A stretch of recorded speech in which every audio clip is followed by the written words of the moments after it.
You know that feeling when you're completely captivated by someone who's, well, doing almost nothing? Or when you feel the weight of a silence that's somehow louder than any words? We're gonna dive into that today. We're talking about the hidden language of stillness and these tiny, tiny movements, a powerful, almost invisible force that shapes our entire social world, from the boardroom all the way to a first date. And let's start with this piece of ancient wisdom, because it really frames our entire conversation. This quote, it isn't just some philosophical idea. It's practically a blueprint for action. The idea that stillness isn't an absence of something, but actually a source of immense power. That's the core of what we're going to unpack. I mean, think about an actor like Mads Mikkelsen. He can command an entire scene with what some people call visual silence. While everyone else is moving and talking, he's just still. And it pulls your focus right in.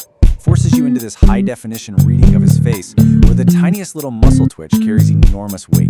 Or, picture a monarch on their throne. The whole etiquette of the court created this powerful imbalance of motion. Everyone else had to move and speak, but the ruler's composed stillness made them the absolute center of gravity.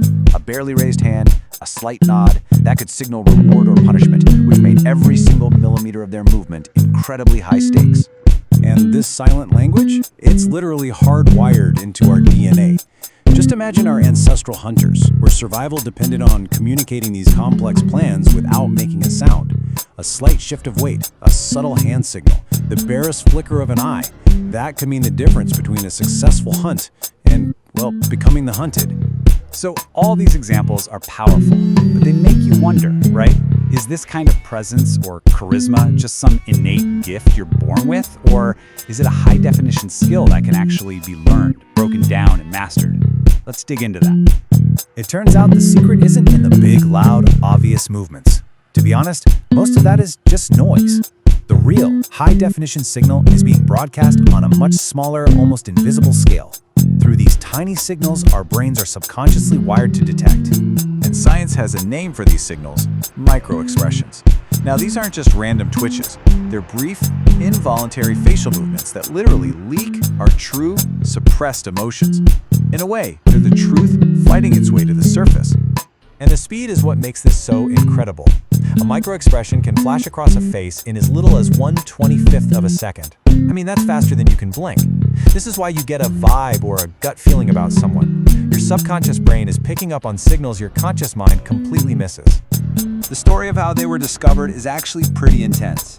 Psychologist Paul Ekman was analyzing film of a patient, a woman named Mary, who was sitting there smiling and saying she was fine. But when he slowed the film down, he found this fleeting expression of intense anguish. It was just 2 frames long that revealed she was lying and was in fact still planning to take her own life.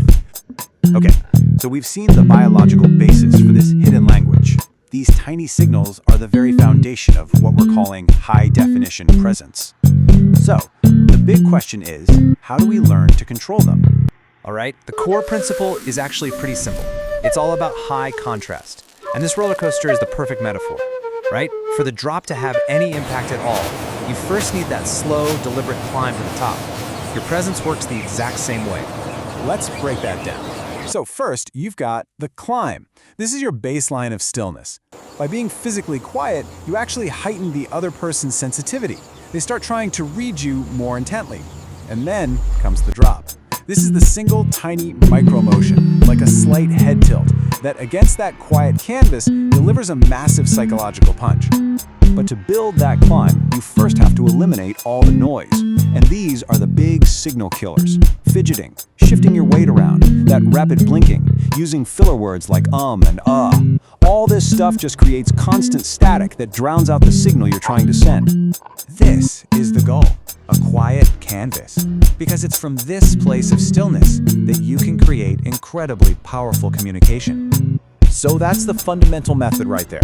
Mastering the climb and the drop. That's how you broadcast a clear, intentional signal in a world that is otherwise full of noise and constant distraction. Look, this isn't just theory. Let's look at how these principles apply in the real world.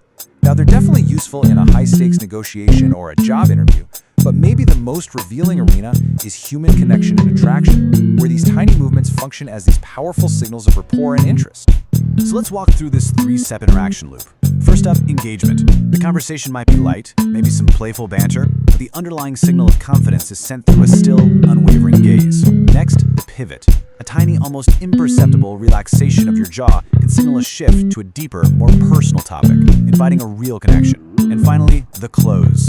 Here, a subtle body movement, like turning a shoulder, starts to signal the end of the interaction before you even finish your sentence. But how do you know if your signal is actually being received?